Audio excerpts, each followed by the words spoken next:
One of the cool things about being back for We Are Weekend is interacting with folks from different classes, from different walks of life, from different generations. And it's just awesome to hear their stories as far as their experiences when they were here on campus. I had a chance to actually go and tour Beaver Stadium. I had a chance to go to WPSU and see how they go about their daily activities to get folks involved in their operations. Penn State is really a pivotal place for both my wife and I. We met here. I feel like I grew up at Penn State. It just broadened my horizons, both academically and also as a person. And being involved with different activities on campus really molded me into the person that I am today. We have 5 kids. So for us, trying to get away and do something just the 2 of us is really tough. So it's really great that we can have our kids with us and participate. They've had a great time participating in the different tours and activities, enjoying some of the food, and having them here as part of our family has really been able to allow us to enjoy the weekend, not just my wife and I, but our entire family together. Being a pioneer is really special because it was like getting an award. And the award was just for being 50 years a graduate. But actually tonight I get to put the medals on some of the new pioneers, and it's passing the torch. And that's very special. And We Are Weekend allows me to do that for them, and hopefully they'll get enough out of We Are Weekend that they'll come back and do the same thing in the future years.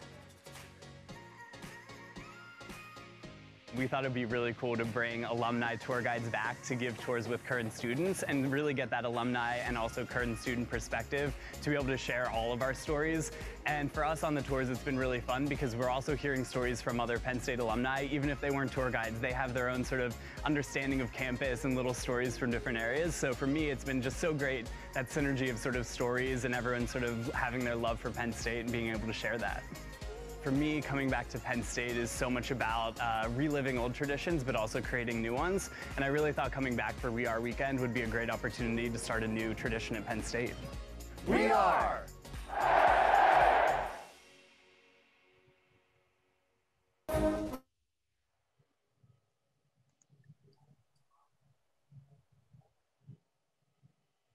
Where else would you rather be than a Zoom full of Penn Staters? I'm Paul Clifford, CEO of the Penn State Alumni Association, and welcome to a special edition of the Penn State Alumni Association's Coffee Hour. I'm coming to you live from the Hintz Family Alumni Center and delighted to welcome you all to We Are Weekend. As many of you know, each week on Coffee Hour, you can expect to hear the voices of Penn Staters talking about what they're passionate about, and you can expect to feel the pride and the power of the Penn State Network. I see Paul is drinking out of a New York Yankees mug, and we're going to have to tolerate that, I guess, for about the next hour. We'll give him a little bit of a hard time because of that. But we are recording this session. Closed captions are available for this event. You can find information on that in the browser that you are viewing Coffee Hour in today. I am delighted to welcome members of the classes of 1970, 71, and 2021 for a then and now coffee hour discussion, but with our 50th reunion class members and some of our most recent grads. First, we have Judy Donina Wolfe from the class of 70. Paul Kirvan is representing the class of 1971. And then we have 3 members of the class of 2021, Jada Gilliam, Pritha Sandell, and Erin Taylor joining us. So why don't we go around the horn and let you all maybe tell us a little bit more about yourself and your experience as a Penn Stater. And Judy, I'm going to start with you. Well, thank you, Paul. I'm Judy Wolfe, and it's great to be here from California, even though it's only 6 a.m. I haven't seen the sunrise for years, so it was quite a treat. It's like pulling an all-nighter. You know, I love talking about my college days, and I will share anything but my transcript. I happen to be from the Monongahela Valley in Western Pennsylvania, and I wanted to go to Penn State because my sister was at Penn State. In fact, she was in that video you just showed. And her last term was my very first term. So I wanted to go there to prove that I can get better grades than she did. That's awesome. Paul, how about you? Tell us a little bit about yourself.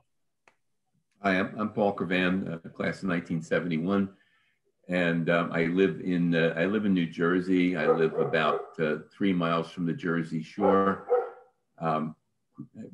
Spent many summers at the Jersey Shore, but the best years were really spent at Penn State. I originally looked at a couple of different schools, and I remember my father and I took a trip to visit a number of schools, and I remember coming down Atherton Street from the north, or I guess from the west. As soon as I saw the campus, it was all over for me. I mean, that was it. I mean, it wasn't another decision to be made. The challenge for me was getting into Penn State, because my SATs were borderline, because I was at the time I was looking to get into the College of Engineering, and you had to have at least a 1200 SAT. It turns out one of my guidance counselors at high school was a Penn State graduate. And he had a buddy who he went to Penn State with, who worked in the Shields building, which is the admissions, at least I think it's probably still the admissions office. Right. So I don't know what transpired on that particular phone call, but the next thing I know, I got my acceptance, and it was the beginning of 4 really neat years for me. Excellent. Well, Paul, hey, don't feel bad. It took me 23 years to get into Penn State. So I finally made it. You made it.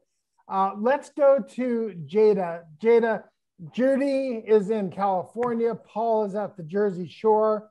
You are in probably the worst location that I can imagine. Go ahead and introduce yourself and tell folks where you are. Well, hello, everyone. Like Paul said, my name is Jada. I'm a recent graduate of the class of 2021, and I am unfortunately joining you from Ohio today.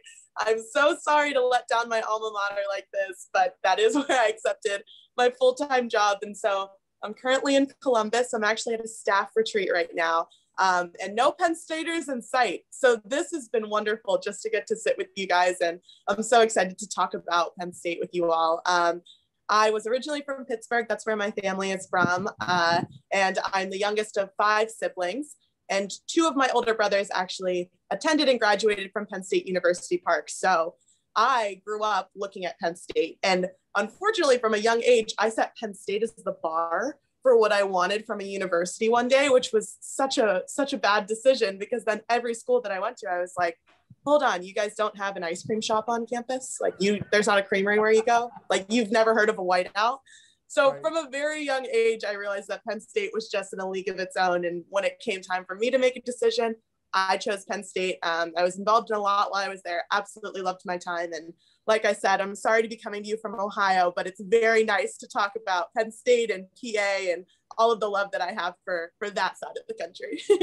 Well, if Ohio needs anything, it's Penn State leadership. And so we're glad you're over there showing them how to do things. Let's throw it over to Erin. Erin, go ahead and introduce yourself. Hi, I'm Erin. So I'm also a recent graduate from the 2021 class.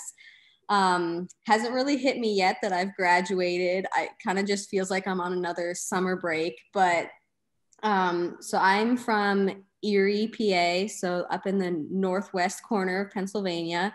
That's currently where I am right now, but not for long. I'm moving to California this Sunday, actually. So that's a very big change for me. I'm going to be sad to move so far from Penn State and the alma mater.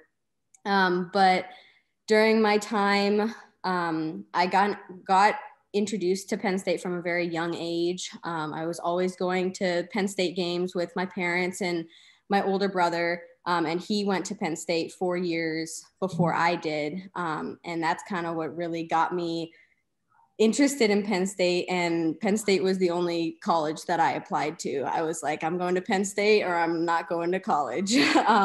So it was really Penn State or nothing for me. And I just had I do have such wonderful memories from my time at Penn State, and it's a really bittersweet moment to have graduated and to have to move on, but love Penn State. So Judy, you're going to get a neighbor, it sounds like. Erin, where in California are you moving to? Well, I'm moving to an island actually off the coast of California. So it's right by San Diego.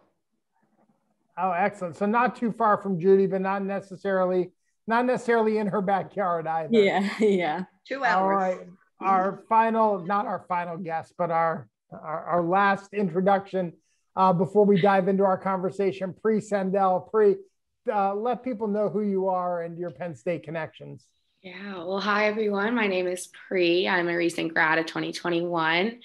I grew up outside of DC in the Tyson's Corner area, and my mom worked at American University. So my whole life since second grade, I was set on going to American University, a very city school, super small campus. I think their campus is the size of like, I don't know, the grass outside Thomas. Like it's very small compared to Penn State. But then my junior year, we were doing a lot of tours, a lot of college tours just to see what the other options were. And it was that beautiful fall day that Penn State has where all the leaves are gorgeous. Everyone's outside. And you know that day only comes like once a month, but that happened to be the day that I was touring.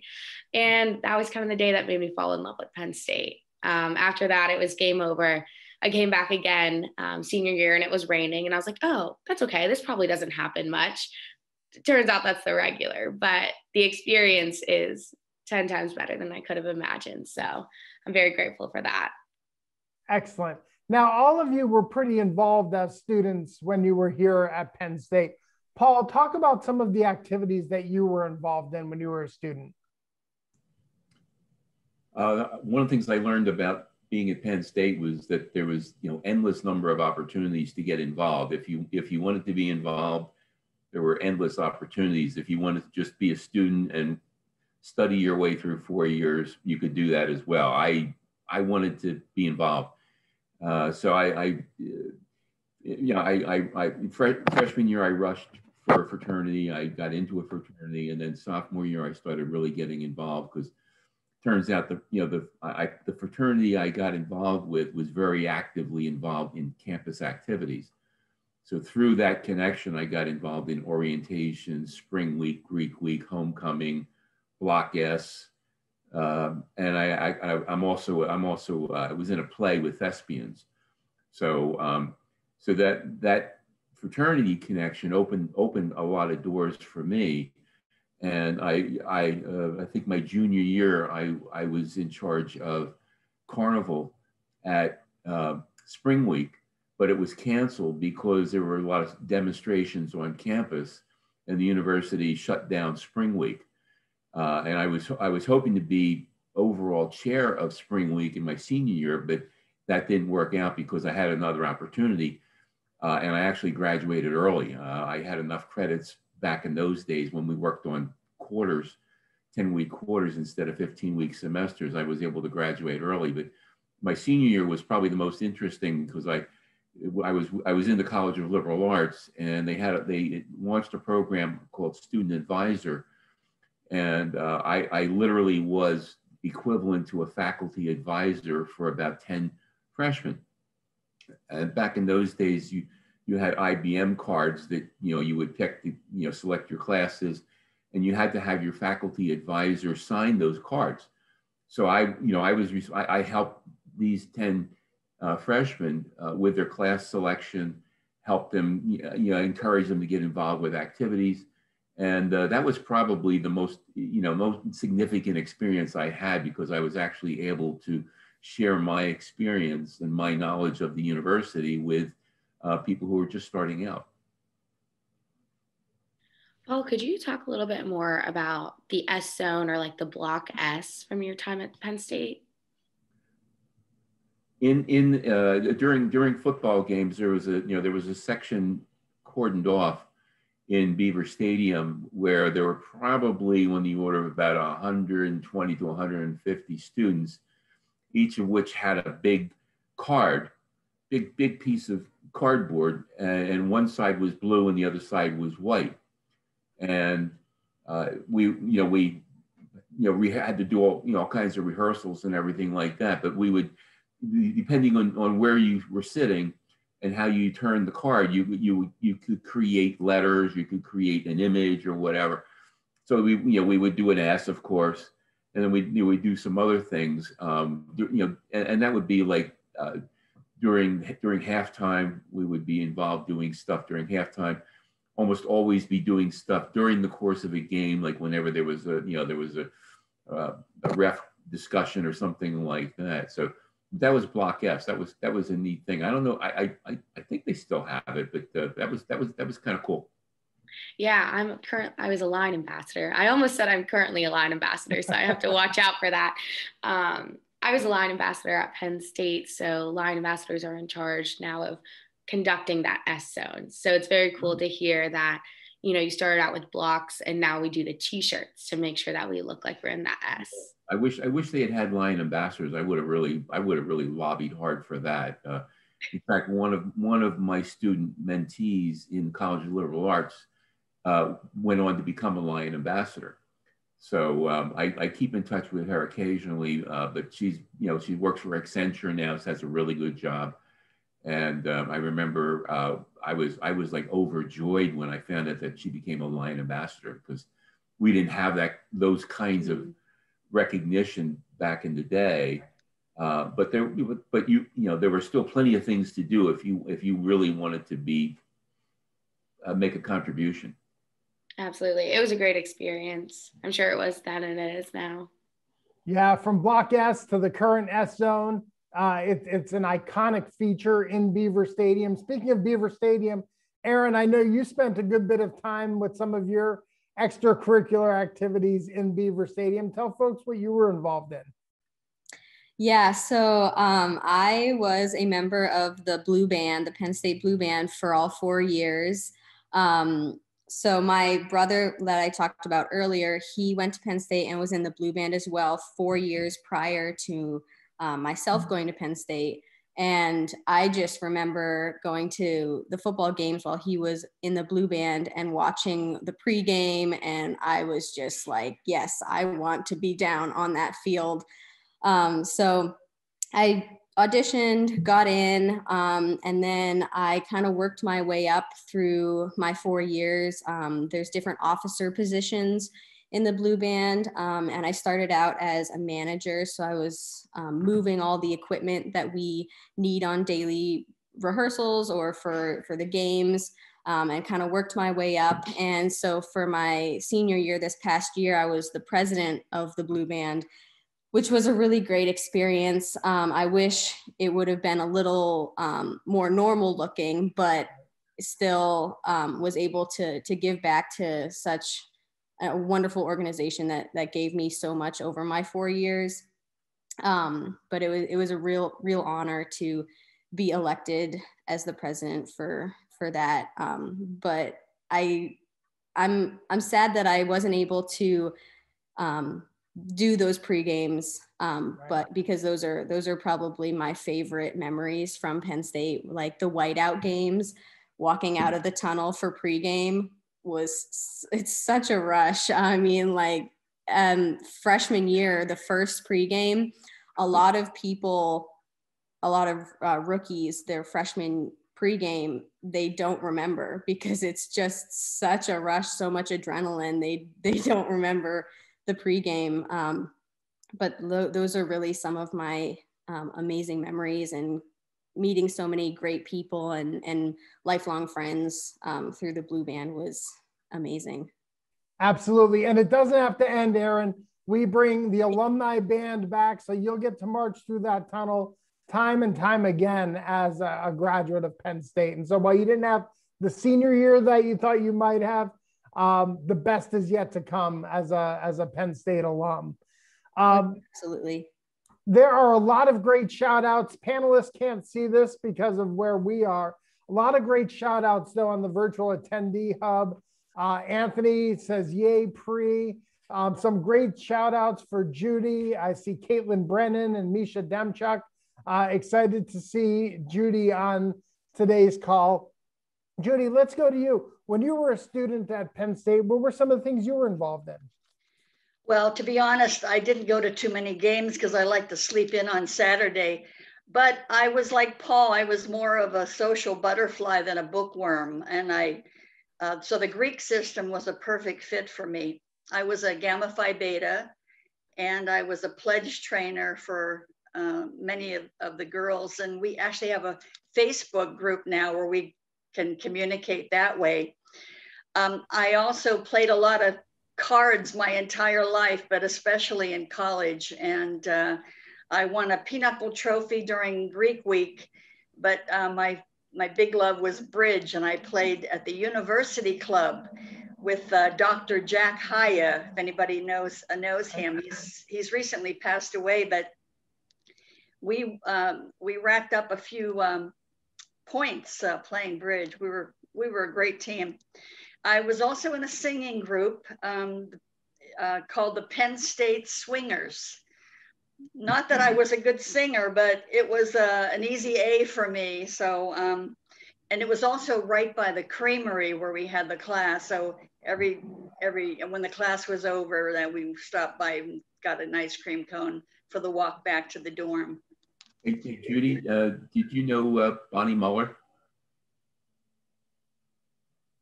No. I don't know that name. No, she was Gamma Phi. She was class of 72. Oh no, she probably came in after I left. Okay. Well, Jada, you heard Pri talk about the magical moment when she was touring campus and the leaves and the great fall day. A lot of those days were part of your experience as a student leader here at Penn State as the president of Lion Scouts. Talk about some of your involvement while you were a student here. Absolutely. So like a lot of the panelists, I also was very involved around campus. That was something that basically as soon as I came in as a freshman, I just kind of dove straight into the involvement scene. So I was a tour guide all 4 years with Penn State Lion Scouts, which is the largest touring organization on Penn State's campus.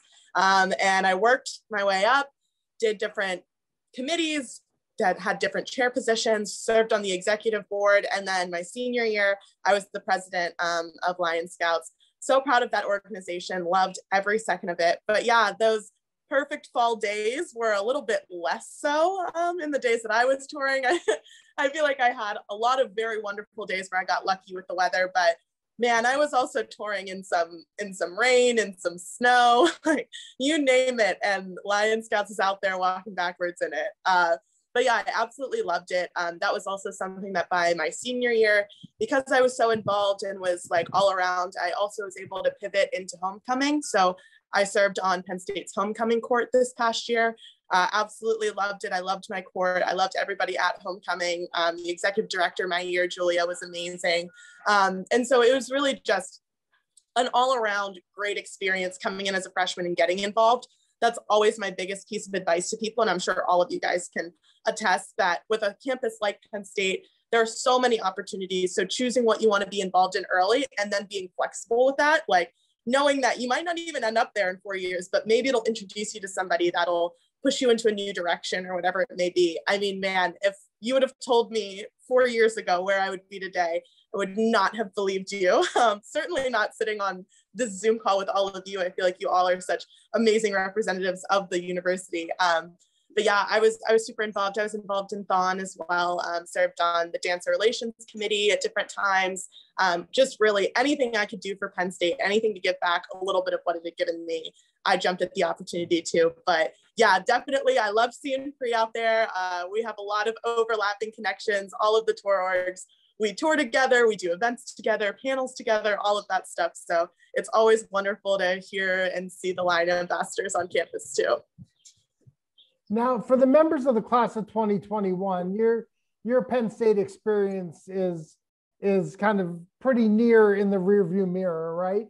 But as you think of your time at Penn State and you think of some of your favorite memories, what was that kind of quintessential moment or that kind of favorite memory that sticks out to you? Erin, I'll start with you.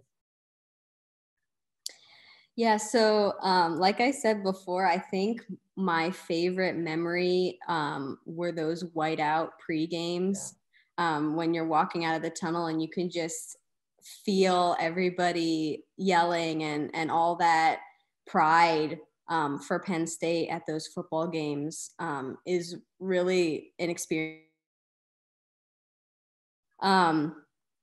It really, I mean, you know that Penn State has such a great alumni association, and our alumni go worldwide, but it really puts into perspective just how great of an organization and how much love everybody has for Penn State, for like in those games, and that pregame time is really, it's unreal. To be honest, it just doesn't feel real when you're in that tunnel and you're just feeling all of that pride and love all around you. It's really amazing. It's amazing. You were, I believe, a first-year student in 2017.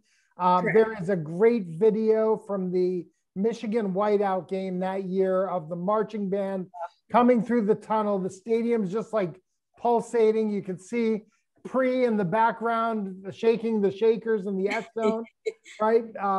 And so go out to YouTube and look at that blue band video if you want at least a kind of an inkling of what it might be to be on that field during a whiteout as a blue band member. Check that video out of them coming through the tunnel for the 2017 whiteout game. Pri, how about for you, a favorite memory? I would say my favorite memory revolves around Thon. My junior year, I was an operations captain. So we say OPP captain, and what they're known for is setting up and tearing down Thon. And there's a slogan that goes with it. It's called first in, last out. So we were delirious. We were up for 68 hours on 8 hours of sleep. We got 2 4-hour chunks. But the memories that you make, half asleep with about 300 people is absolutely crazy. Like we were tearing down. So we were putting everything back into trucks after Thon, and people were taking down like a roll of toilet paper, and we were like cheering like crazy over like, yeah, like we got this, like everything's going to come together because we're all still here. Like we're all not giving up. So very Penn State attitude to have enthusiasm around everything. So I would say that's my favorite, best moment from Penn State. Absolutely. I say the OPP committee, they're the Marines of Thon, right? They're the first ones in and the last ones out. Exactly. Jada, how about for you? A memory of your time at Penn State? I was thinking about this and I realized how hard it is to actually pick one. All I could think through was all of the different ones. But mine's also going to be Thon related. Like I mentioned, I was on the Dance and Relations Committee. And so my junior year Thon, that was the first time that I ever served on a committee, period. Before that, I'd been involved in special interest organizations. And so I will never forget, after spending like the entirety of the beginning half of the year prepping for Thon with my committee, I was so close with my DR committee. We were all like incredible friends and still are. And I'll never forget walking down onto the floor for the first time with them and looking around at the stands at Thon.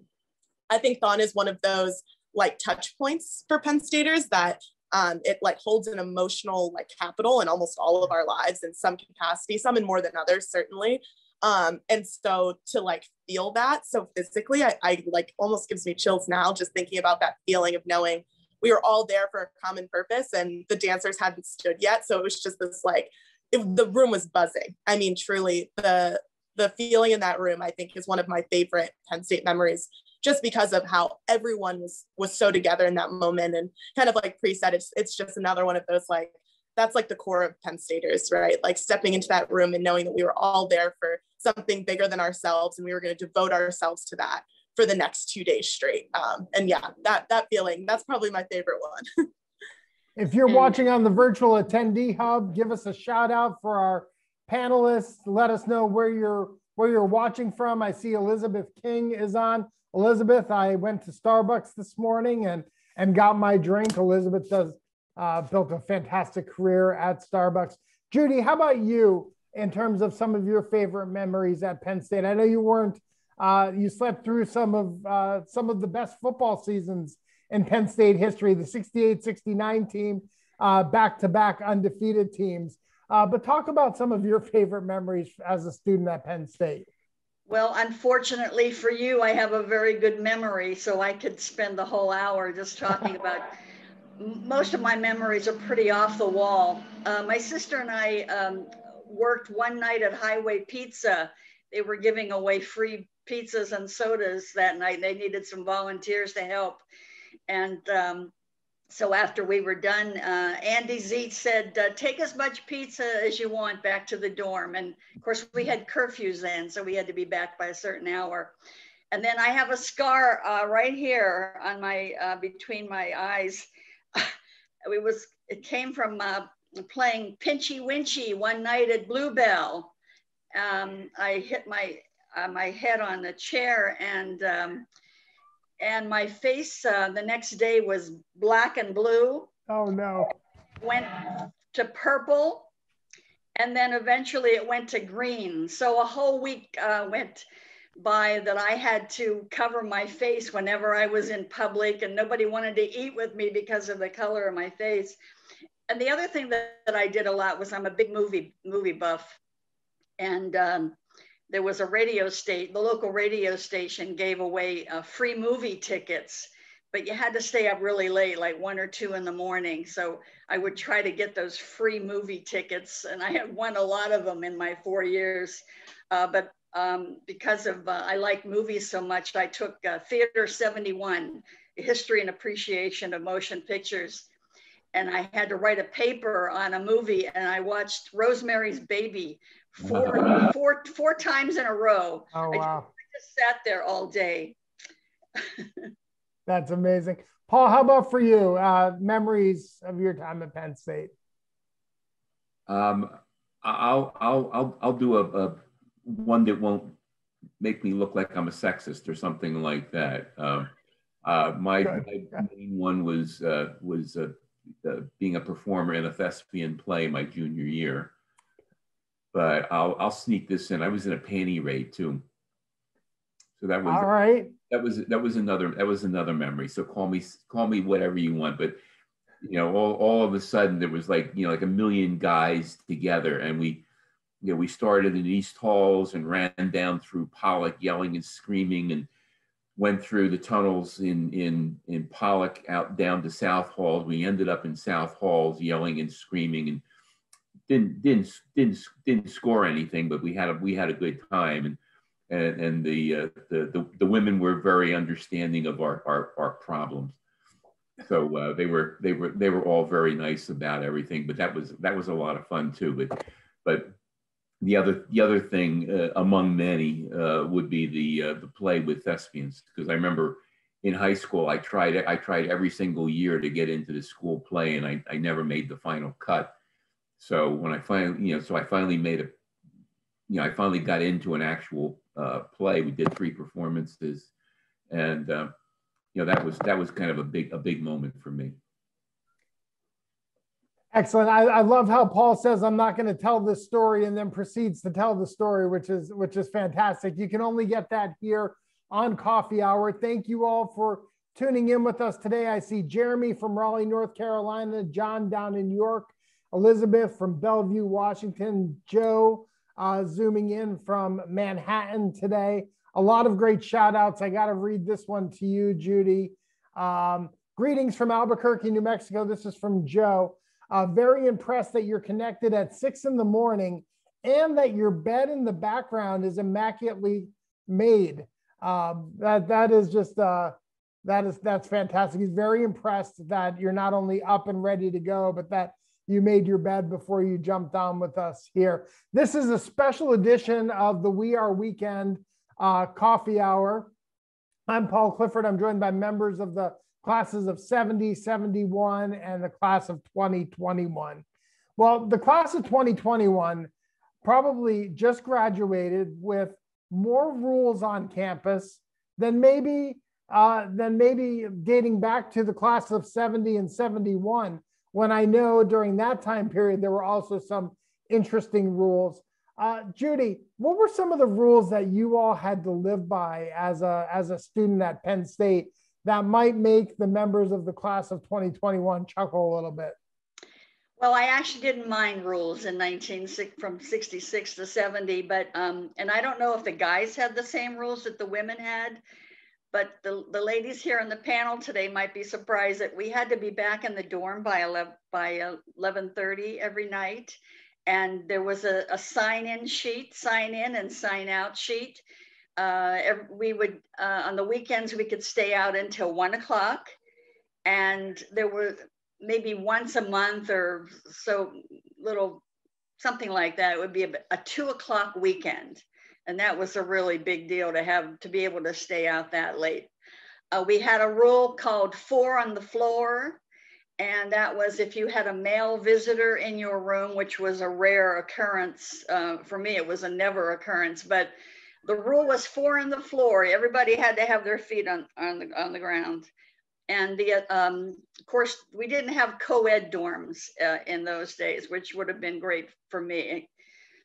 Now, the funny thing is my sorority had a rule of sorts that did not sit well with me because I didn't wear makeup before college and I haven't worn any since college.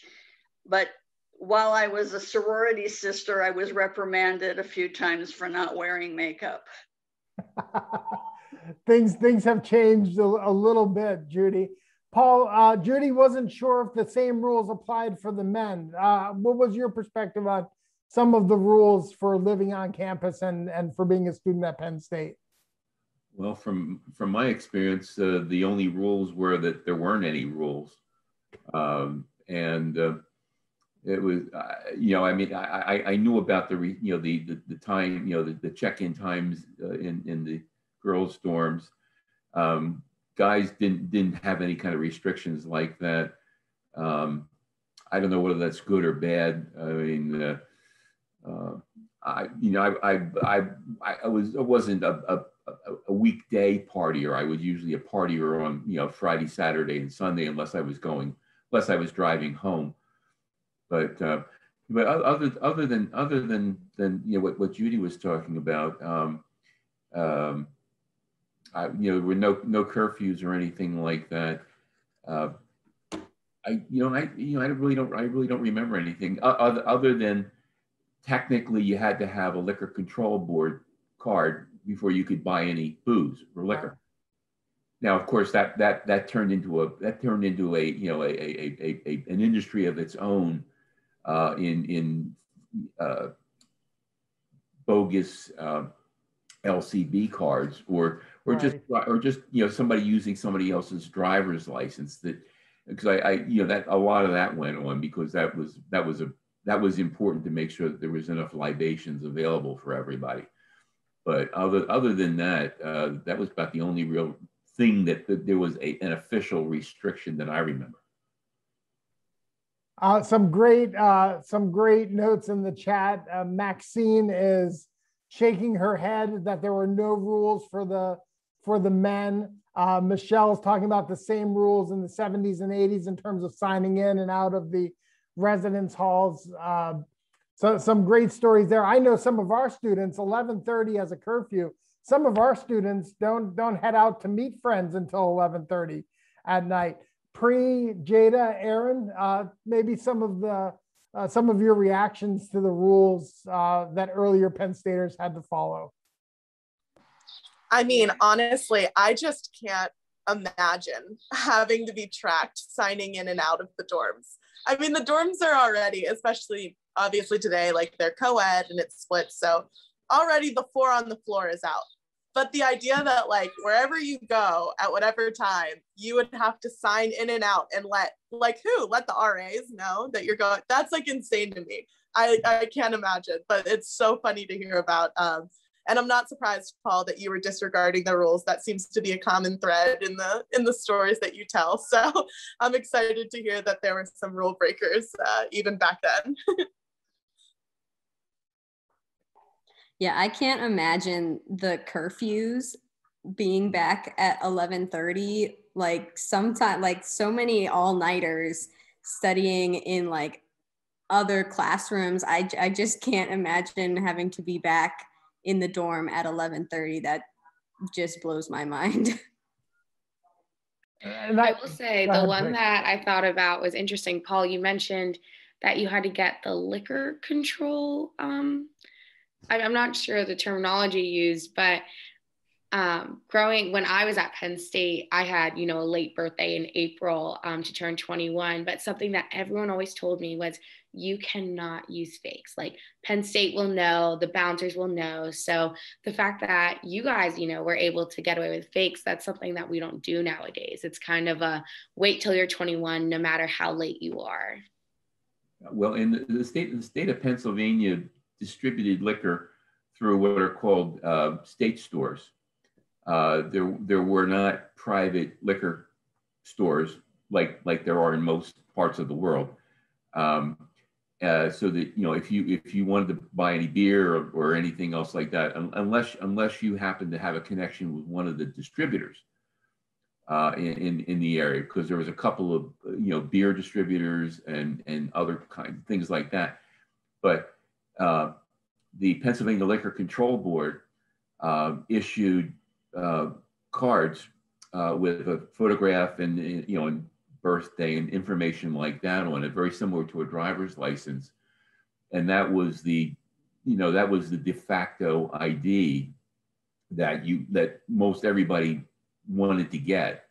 Because I remember I didn't turn 21 until October of my senior year, so I missed but being involved with fraternities kind of offset that, because you just go to a party or go to a slow party or a big party or whatever, and then the liquor flowed no matter what.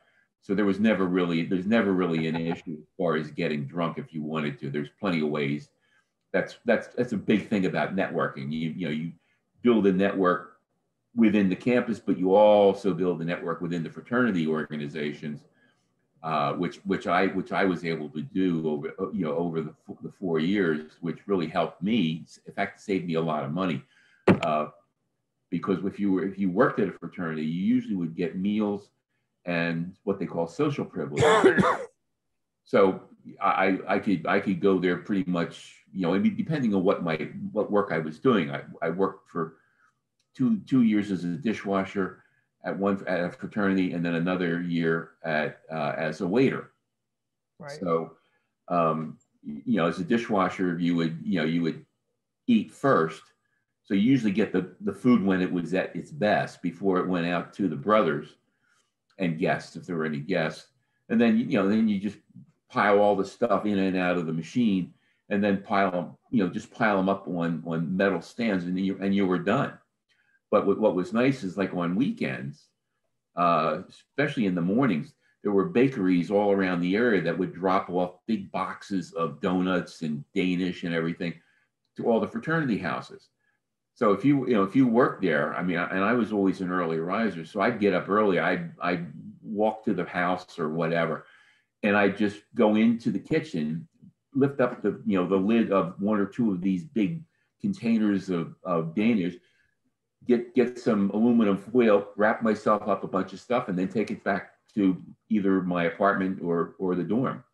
So it was a great way to save money, but also eat reasonably well, and also have social privileges. But the liquor control board card was sort of like the thing to get. And because I remember when I finally got mine, I was just so excited, but I didn't go out and buy any beer or anything. I was just happy to have it. Sorry. That is great, Paul. Thanks for sharing that. I know nowadays, right, when we wake up on game day, right, we look at the ticket and see, is it a stripe out? Is it a white out? What are we supposed to wear to the game, right? Erin woke up and put the same uniform on all 4 years, right? But Judy and Paul, if I'm not mistaken, wasn't there a dress code to attend football games when you were students? Yes, in fact, the first 2 years of my college years, we wore cocktail dresses and heels, and the guys had suits on. Yep. And what normally happened, and I'm really speaking for the fraternities and sororities, because afterwards we went to the fraternity for some kind of a luncheon or a party. So it was always very formal. Of course, in 1968, everything fell apart. You know, the whole world fell apart with what was happening everywhere, and we went from the cocktail dresses to jeans. Everything became very informal. Bell bottoms. Yeah. Question coming in from the audience for Jada and Pri. What was the most often asked question on tours that you gave? Jada, we'll start with you.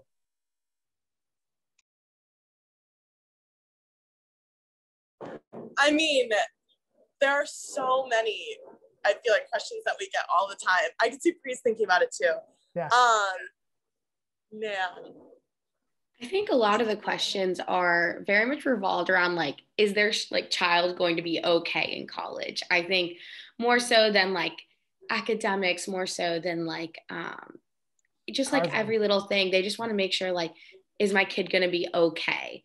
And so then like that reassurance, I feel like that's what tour guides do a lot, like showing the reassurance of like, hey, we've been here like 2-3 years, like we're doing great, we're in love with this place, like your kid will also thrive here, and like giving that hope to like the prospective students as well. My mind went a completely different direction. I was thinking of like the dumb questions that I get asked by students. So like I'll have high schoolers, like a lot of times, a lot of the people that we're touring are like sophomores, juniors, seniors in high school. Sometimes we have younger if it's like a private group. But a lot of them will be like, hey, where are the parties on the weekend? Or like, you know, ask you the questions that you're like, not only am I not going to answer that, Mr. 17-year-old, but you're also standing next to your parents. Like, please do not like ask me anything about what is going on the weekends. Like, that's not going to happen on this tour. So I feel like I get those questions a lot. I get questions a lot about like, what's the difference between like this school and like another Big Ten? So I feel like a lot of people would ask me like, oh, like I'm also touring fill in the blank, Michigan or Ohio State, you know, what's the big difference?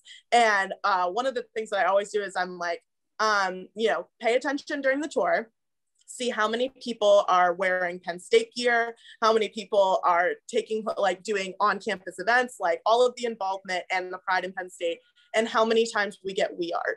Like if we get We Are more than twice on this tour and you see more than 10 people in Penn State gear, then at the end, I'll tell you what I think the real difference is. And my answer was always that no matter where you are to Big Ten, you're gonna get a lot of the same resources. You're gonna get a lot of the same things in your classes. Academically, you're gonna be well off. But ultimately, the pride that Penn State has in itself and in the campus is unmatched. And no one loves Penn State like Penn State loves Penn State. And so that's what I always tell students who would ask me, and I almost would say it every tour. There was always somebody that would ask me, what's the difference? And I'd be like, pay attention, and I'll explain it at the end. And so yeah, that and the parties. Those are the questions I got. So Judy alluded to this a little bit earlier in one of her answers, but I want to dive into maybe a little bit more of a serious angle on our conversation today. You know, Judy mentioned, you know, it was cocktail dresses and high heels for football games. And then the world changed and people were wearing jeans, and it was an era of protest, of social justice and civil rights unrest in the country. The shooting at Kent State, the Vietnam War was going on when you were students. And I think there's some similarities between the time that you all were students, Paul and Judy, to the time that our class of 2021 was students, right? There were servicemen in theaters of war all throughout their time while they were here as members of the class of 2021. Social unrest continues throughout our country's history. I think of the shootings at the synagogue in Pittsburgh and how that had an impact here at Penn State, given the in-state connections to those folks. But let's start with Judy and Paul. Maybe talk a little bit about some of the geopolitical things that were going on in the world and how that had an impact on your Penn State experiences. Well, first of all, I'd like to say that in 1966, when I graduated from high school, most of us, or many of us, were first generation high school. So when we went to college, most of us actually were first generation college. So going to college was a very big deal, and we were very, very naive then. We didn't have internet or anything like that. So our next 4 years were very eye-opening, and it was all about change and social awareness. But you said there are many similarities between our decade and the new decade. We always thought our years were crazy, but they actually pale in comparison to the 20 and 21 because of the pandemic. But, you know, we had some heartbreaking assassinations, Woodstock, and don't forget, during our time, it was one small step for man, one giant leap for mankind. And we had a computer that would fill a room. Now it's like a little chip, right? Right. And now both of these decades had very controversial elections and with polarizing results. I won't name any names, but we all know who they were. And of course, music in those days was all over the place. Right. In fact, in 1970, the top 100 songs in 1970 was included Three Dog Night and Perry Como. So that really says a lot. Yeah. Now there was Kent State was going on, but actually I wasn't in college then. I had just graduated, so I was in La La Land at the time, figuratively and literally, because I moved to California. But in the 60s, of course, Vietnam and the draft were on the minds of all the male students. And in high school, if you were male and you didn't go to college, you probably went to war. And before I move on, I wanted to acknowledge that many members of our class of 70, 71 did go on to have military careers. And a good friend of mine, for instance, Joe Schultes, a class of 70, is a retired lieutenant colonel in the Air Force. So I'd like Joe to... Schultes is actually tuning in here today. He sends you greetings from Albuquerque, New Mexico, Judy. Paul, you mentioned having the Liquor Control Board card in your wallet while you were at Penn State, but I would imagine that wasn't too far from a draft card that you were also carrying around at that point. I remember when the first day of the draft in 1968. I was in an apartment with a bunch of other guys. A couple of them were on the football team. And we were literally, like most guys, were glued to the TV set to see what number they would get. One of the guys in the room was number 10, which meant that was kind of like, kind of his future was all automatically changed at that moment. But even with the student deferment, there was a thing called a 2-H, which was the student deferment as opposed to 1A, which means you're ready for military service. And the 2H was like gold. I mean, because that meant at least for hopefully 4 years, you could defer your military service. But I remember when he realized that he was number 10, he freaked. I mean, he just freaked out, and he blew out of the apartment, and we didn't see him for a couple of days. So I don't know where he went or anything like that, but he really it kind of hit him hard. Yeah, I think one of the things that that's maybe not so apparent of members of the class of 2021 is that they are in class with more students on the GI Bill than at any other point in the history of our country. And it's, veterans coming back from theaters of war, coming to Penn State being a magnet because of how we support the veterans community in their quest for higher education. But let's go to Pri. Maybe you could talk a little bit about some of the social movements that you experienced while you were here at Penn State, and just kind of how the geopolitical atmosphere had an impact on your time here. Yeah, absolutely. So I actually was at Penn State for 5 years. So I have been at Penn State for both of the elections. So my freshman year was the 2016 election, and that was very interesting to see because I spent the night in Finley Commons, which is the East Hall's Commons. So it was just freshmen. And so I do remember when the news was announced that there were some people around me who immediately like started crying. Like it was a group full of very different reactions. So taking that into account and then seeing over the past 4 years and being able to formulate my own opinions was also something very, that helped me as a person kind of, you know, define my opinions, educate myself and take that extra step. This past year, just even comparing the two elections, seeing how many more people are taking use in social media and becoming activists in their own way, sharing like, go vote, like it was our class, it's our demographic, our age group that needs to show up this year.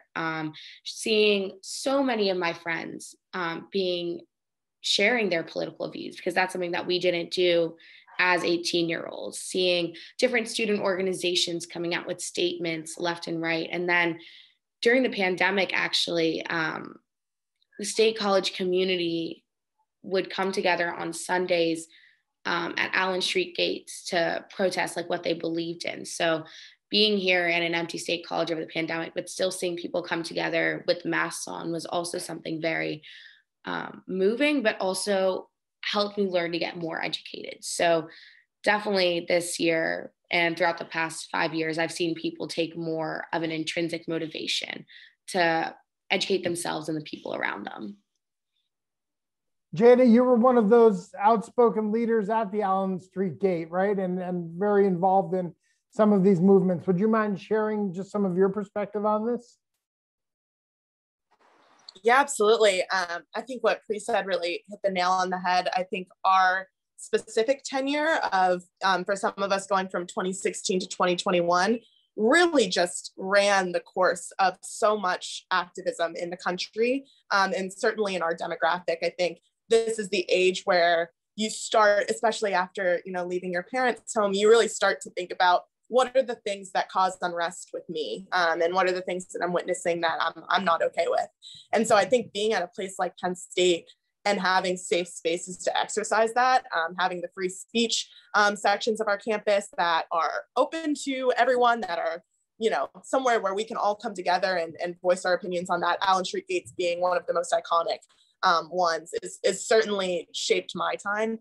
That's also a place where, funny enough, you meet a lot of the other leaders on campus. You know, I certainly was one of them who was there at a lot of those protests, who was there at a lot of the open mics, just wanting to hear from people. And you could almost point out every involvement on campus being represented there. You could, you know, there were people from Homecoming, people from Thon, there were people from the touring organizations, people from Greek Life. You know, you could just walk around the crowd and meet almost every corner of Penn State, because that's just the kind of community that we are involved in. That's the kind of community that exists there. And so, you know, during my time, I think not only wanting to be involved myself, but then feeling the community of knowing that almost every part of Penn State also wants to be involved in that. I think that was like one of the most, almost like a favorite moment of mine, is honestly like gathering in those moments with the community, and knowing that you're not only like not alone, but you're with almost every kind of Penn Stater you could be with. Erin, how about your perspective? Oh yeah, I think Jada and Pri really said everything that I had felt during my time, and also what I feel currently. Just that all of that community and knowing that everybody has your back, and we're able to come together for those common aspects and really share those moments together and know that like you're not alone. I know was a huge deal for so many people, and it's a really powerful thing to think about, knowing that you're not alone, and that's a really huge thing to know for yourself, and getting through those big controversial things that were happening on campus and around the world as well. Excellent. Well, I know we are going to drop off, have some people dropping off here at 10. And I want to thank Jada and Paul for joining us. And let's give them the opportunity to answer some of our fun questions that we have here at the end. So, Paul, your favorite class at Penn State? G-Side 20 with Dr. Latman. And your favorite flavor of creamery ice cream? Variegated chocolate. Oh, okay. Excellent. Jada, how about you? Your favorite class at Penn State? My freshman seminar, I took media entrepreneurship with Professor Swain in the comm department. Changed my life. And your favorite flavor of creamery ice cream? Death by chocolate every time. Excellent. Excellent. Well, I know you two are going to drop off. Know how grateful we are at the Alumni Association that you were able to share some time with us this morning. And thanks for all you do for Penn State. Wonderful to see you guys. Have a good rest of your day. I want to hear from the rest of our panelists, though. Let's start with Judy. Judy, your favorite class at Penn State? Well, it's probably GFS 15, social usage. It was one of my few A's, and I always know which fork to use. Fantastic. Erin, how about you? I'd probably have to say WFS 492. It was the wildlife and fishery section for reptiles and amphibians. I'm a huge outdoor buff, so I loved going outdoors and finding all those creatures. And is that related to the work that you're going to be doing after Penn State as well? Yeah, so I'm moving to California, like I said, on Sunday, and I'm going to be working with Loggerhead Shrike in a captive breeding program in association with the San Diego Zoo. So the Loggerhead Shrike is a bird. It's about the size of a robin. That's an endangered species, and the captive breeding program on the island is trying to get their numbers up. So it is in the sense of like wildlife and fisheries. And then after that, I'll be going more towards my major, which was veterinary and biomedical sciences, and then go to vet school after this year in California. That's fantastic. Well, good luck to you in California. Pri, your favorite class at Penn State, and what are you going to be doing after Penn State? So my favorite class was negotiation conflict management. That was Management 420 with Brad Levy. He's the greatest professor ever. And after Penn State, I'm still keeping my options open. We went through a pandemic, and I'm not in any rush yet to start working 9 to 5. I have a deal with my parents, shout out mom and dad, because they're on this, that I will be applying to jobs starting September 1st. So I'm definitely very excited to see what's in the future. Excellent. Excellent. Judy, how about your favorite Penn State sport?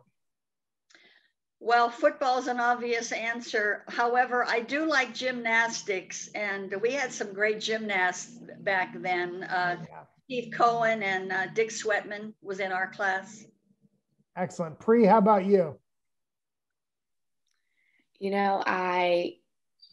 I couldn't even tell you a favorite. I think getting to know people on different teams this year has really made me have like a love for them, and so therefore the sport. Yeah. So it would definitely be wrestling, basketball, and football, but truly because of the people on it.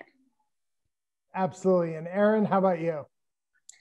I would probably have to do like the obvious football, but also hockey and women's volleyball. I was also in like the hockey band, so I would get into the games for free and play for those games. So that was really fun as well. And the atmosphere for those games were great. Yeah, it's awesome. To echo what Pri's saying, once you meet some of our student athletes, it's hard not to cheer for them. So when people ask me what my favorite sport is, I say it depends what season we're in, right? So as the seasons change, my favorite sport changes because of the athletes that I get to cheer for. Let's finish up here with your favorite flavor of creamery ice cream. Erin, what's your go-to flavor? Like Jada, I would definitely go with Death by Chocolate every time. Excellent. And Pri? Scholar's Chip. I love vanilla. Scholar's Chip. And Judy? Well, I haven't had a sense of smell or taste since I was 5 years old. So WPSU coffee break is the only taste I recognize. If they come out with an anchovy flavor, it'll be great for me. That is funny. That's my favorite one as well. WPSU coffee break is my go-to every time I'm at the creamery. And so we are so grateful that you all have joined us this morning and have shared a little bit of your Penn State experience. From the reaction in the chat, those who have zoomed in with us this morning are loving the conversation, and I appreciate you giving us all of that time here this morning. Judy, do you have something you want to share there? I want to share some music. What do we have there? What are those things? It's the Who Sell Out. These are my vinyls. Your vinyls. The Who Sell Out, Moody Blues, Days of Future Past, Buffalo Springfield. That's amazing. The Rascals, The Doors. Nice. Abbey Road. Those are fantastic. Thank you for sharing those. The more things change, the more they stay the same, Judy. Vinyls are back. I know I have bought a actual record player and vinyls for my children over the past couple of years. And so as things change, they stay the same as well. I want to thank everyone for joining us here on We Are Weekend. A lot more fantastic activities going on for the rest of the week. You can check that out in the attendee hub. Take a look at the upcoming events, and we hope to see you at a future We Are Weekend event. We can't wait till we get back together in person. But until then, thanks for all you do for the university, for the glory, and for the future. We are Penn State. Penn State.